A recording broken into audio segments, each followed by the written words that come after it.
De la naissance d'un enfant au transfert d'un patrimoine, chaque situation est unique et mérite d'être bien vulgarisée par des conseillers dans le domaine. Voici la chronique des bonsconseils.com avec Éric Veilleux et Bernard Paquette, conseillers en sécurité financière chez Des Bons Conseils Incorporés. C'est lundi et pour commencer la semaine du bon pied, on va penser un peu à nos finances, faire du ménage dans tout ça, penser à peut-être régler quelques petits problèmes. Et pour ce faire, on a Bernard avec nous de l'équipe des Bons Conseils. Salut Bernard, ça va bien? Hello, très bien, merci. Bon matin. Oui, et on va parler ensemble de... En fait, tu vas peut-être nous proposer des situations assez réelles.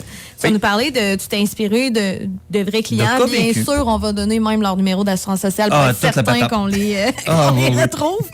Non, mais c'est ça, tu vas nous parler de vraies questions qui t'ont été posées, de vraies situations pour peut-être aider les gens qui nous écoutent à voir plus clair dans leurs finances. Oui, puis... tu sais, le sentiment d'être seul au monde, là, des fois avec nos finances, vu que c'est encore, on nous dit souvent, des fois un sujet tabou, qu'on n'ose pas parler de nos défis ou même de nos fiertés jusqu'à une certaine limite, de savoir qu'il y a d'autres personnes qui viennent chercher de l'aide, dans le fond, pour avoir des idées.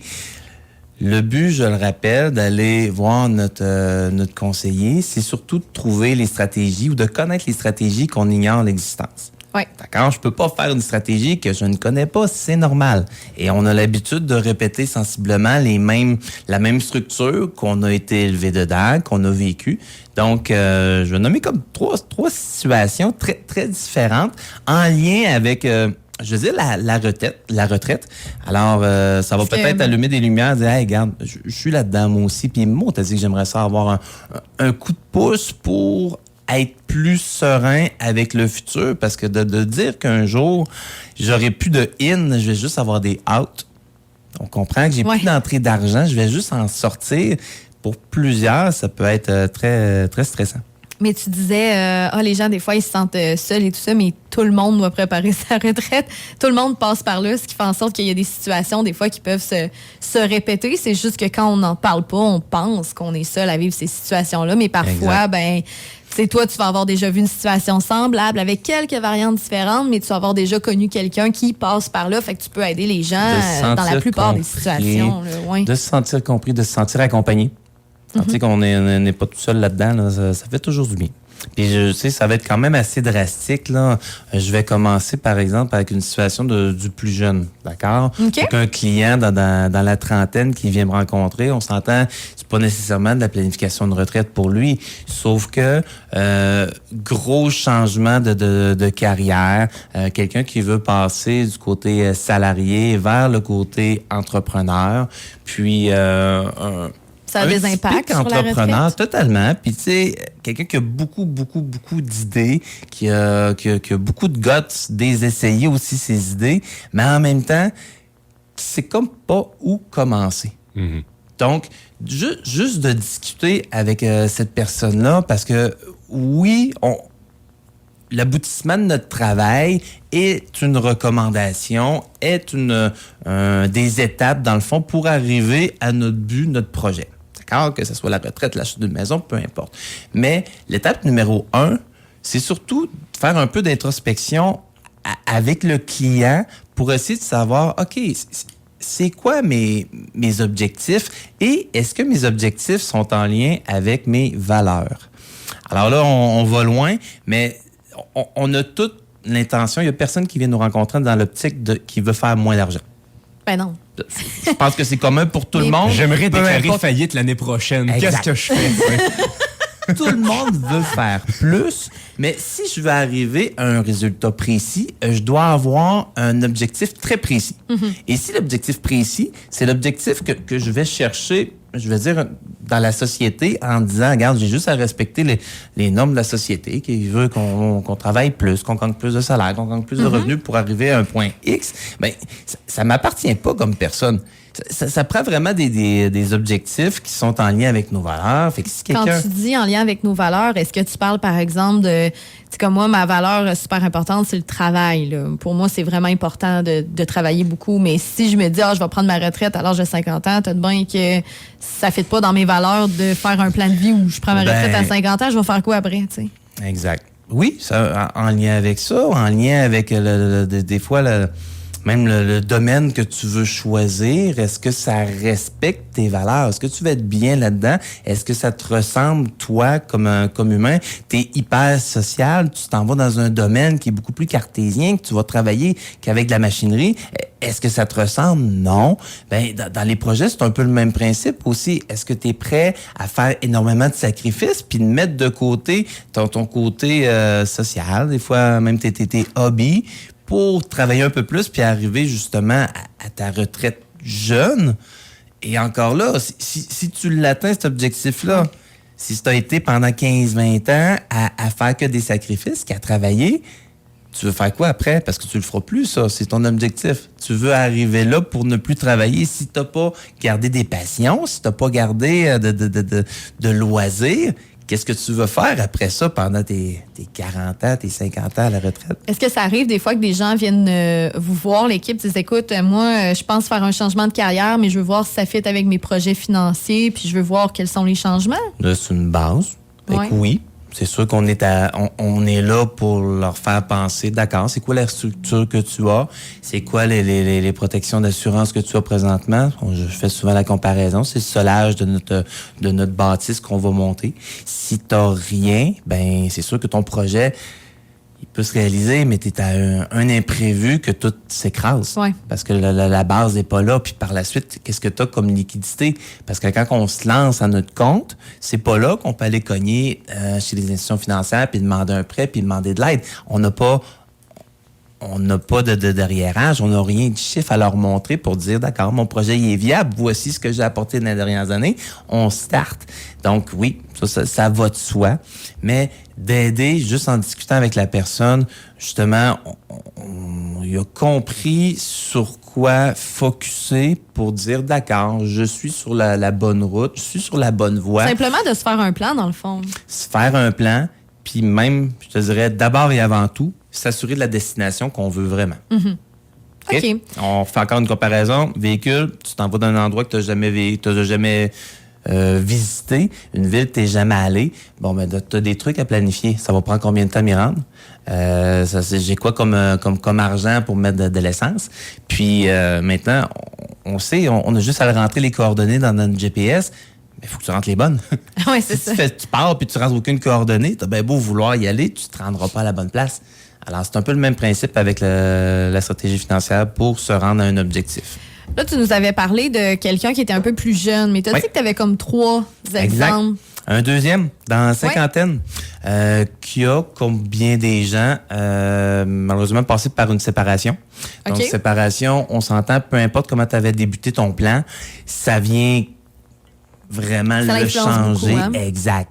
Donc, même si il n'y avait pas une séparation des biens, on s'entend que tu te retrouves du jour au lendemain être le seul payeur sur la maison. Tu as peut-être dû racheter une partie de maison, tu as peut-être dû déménager. Donc, il y a des changements majeurs qui se font. Et en grande partie, les gens, vu qu'ils parlent pas de leurs finances avec leurs proches, la plupart des gens se pensent un peu mal en point.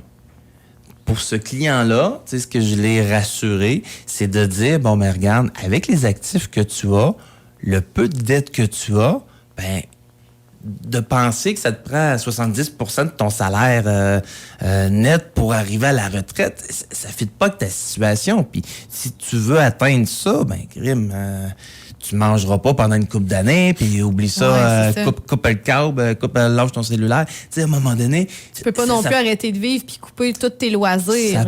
Tu peux pas arrêter de vivre. Puis il y a des stratégies encore là qu'on va montrer aux clients. De un, juste expliquer les revenus qu'on est capable d'aller chercher du gouvernement à la retraite, qui sont autres nos finances personnelles, on s'entend.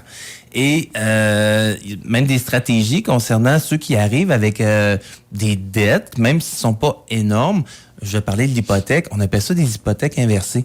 Ce qu'on fait, c'est rarement un plan A. Mais si jamais on arrive à la retraite puis qu'on a encore une hypothèque importante ou qu'on n'avait plus, mais justement une séparation a fait que j'ai dû racheter la moitié de ma maison ou des rénovations majeures qui étaient vraiment dues, bon, ben qu'est-ce que je fais pour rester là? Parce qu'on sait, l'habitation, les logements sont rendus des 1000 jusqu'à 1800. Il y a des frais de loyer incroyablement plus élevé que des hypothèques, on peut faire ce qu'on appelle la location de notre propre maison. Ça veut dire qu'au lieu d'essayer de rembourser le capital, si les finances ne nous permettent plus de faire une remise en argent, ben je peux, avec une stratégie, mettre uniquement les intérêts.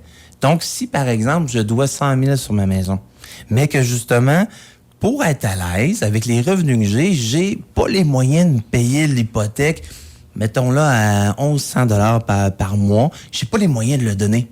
Ben si je donne uniquement les intérêts, ça se peut que ça me coûte 400 $ rester dans ma maison. Pour on s'entend, tu trouves plus rien à louer à 400. Non, c'est ça. Ah non, on oublie ça. C'est pas le plan A, mais ça peut être un plan B, ça C, peut le devenir, D. oui, puis ça peut le devenir le plan A, parce qu'on s'entend, même si tu resterais à cette maison-là, puis que le plan resterait de même pendant 10 ans. On s'entend pendant 10 ans. Est-ce qu'il y a des chances que ta maison vale moins dans 10 ans? Non. Très peu. Hey, rendu là, ça passe pas au feu, ça démolit pas. Oui. Elle va avoir pris de la valeur. Donc, même si tu dois encore un certain montant, il va t'en rester plus quand tu vas la vendre que si tu avais vendu ta maison puis elle est en logement. Puis rapidement, tu avais une troisième personne à nous parler. Exact. Fait quelqu'un qui est déjà à la retraite, puis que lui a eu un fonds de pension avec un fonds de pension un peu comparable, mettons, au Régop. C'était pas lui, mais c'est sensiblement la même affaire, qui fait en sorte que tu as une rente viagère. Ça veut dire que tu as un montant qui va te verser mensuellement ou annuellement, qui va toujours être égal tant aussi longtemps que tu es en vie. Ça peut être indexé ou pas, mais ce que l'homme ignorait, c'est qu'il y a des restrictions par rapport à ça, parce que concernant les sorties, je peux pas décider justement comment j'en sors, parce que justement, rendu à un certain âge, l'argent est immobilisé là. Donc, c'est vraiment un revenu récurrent. Fait que sur du long terme, pour certains, c'est vraiment le plan numéro 1. Ils rêvent d'avoir ce genre de fonds de pension-là. Mais mal compris, mal planifié, ça peut être très restrictif. Que tu te retrouves avec, admettons, un 200 000 dans ton placement, mais que le 200 000, tu n'y as pas accès. Tu as juste le droit à une rente, par exemple, de 600 $ par mois. Mais on sait que la vie, c'est pas une ligne droite. Donc, si à un moment donné, tu as besoin de plus, puis si tu te fais dire non, ça se peut que ça te frustre de savoir que ton argent est pogné là. Il y a des trucs qu'on peut faire, mettre en place avant pour ce qu'on appelle désimmobiliser une partie, la totalité des sommes selon les revenus. Et il y a des lois, des évitements un peu à la loi qui font en sorte que si je respecte un de ces critères-là, je suis capable d'aller chercher les sommes. Puis dans le cas de l'homme en particulier, j'ai réussi à trouver une clause justement qui va permettre d'aller chercher les sommes dont il y avait besoin. Mais il serait pas venu me voir, il s'était fait dire par l'institution très froidement que c'était impossible. Mais eux, je répète, ils sont toutes bonnes, les institutions, ils ont toutes des bons produits, mais sont là surtout pour travailler pour l'institution pour laquelle ils travaillent. Pas nécessairement pour enrichir, puis laisser plus d'argent aux clients dans leur poche. Donc, c'est pas eux qui vont faire des démarches pour trouver les stratégies, mais nous, on en a trouvé une. Faut bien sûr regarder toutes les petites clauses, puis ça, ça prend un professionnel pour faire ça, parce qu'habituellement, on n'est pas capable nous-mêmes de le faire. Pour rencontrer l'équipe des Bons Conseils, c'est très facile. On visite votre site web, desbonsconseils.com. On vous appelle, on prend rendez-vous tout simplement avec l'un des membres de l'équipe, que ce soit toi, Bernard, ou encore Éric, qui vient nous voir souvent aussi, ou n'importe qui d'autre dans l'équipe. On va savoir répondre à vos questions et surtout vous faire un bon plan avec une belle destination. Vous accompagner, exact. Hey, merci beaucoup, mon cher. On se dit à la prochaine. Plaisir. Merci. Salut. Bonne semaine. Bye. Desbonsconseils.com vous a été présenté par Éric Veilleux et son équipe située au 135-25 boulevard Lacroix à Saint-Georges. De la naissance d'un enfant au transfert d'un patrimoine, différentes stratégies s'offrent à vous. Parce que chaque situation financière est unique. Vous devez vous assurer d'en tirer le maximum. Notre équipe d'expérience est là pour vous donner les bons conseils dont vous avez besoin. Communiquez avec nous au 228-72-24 ou desbonsconseils.com.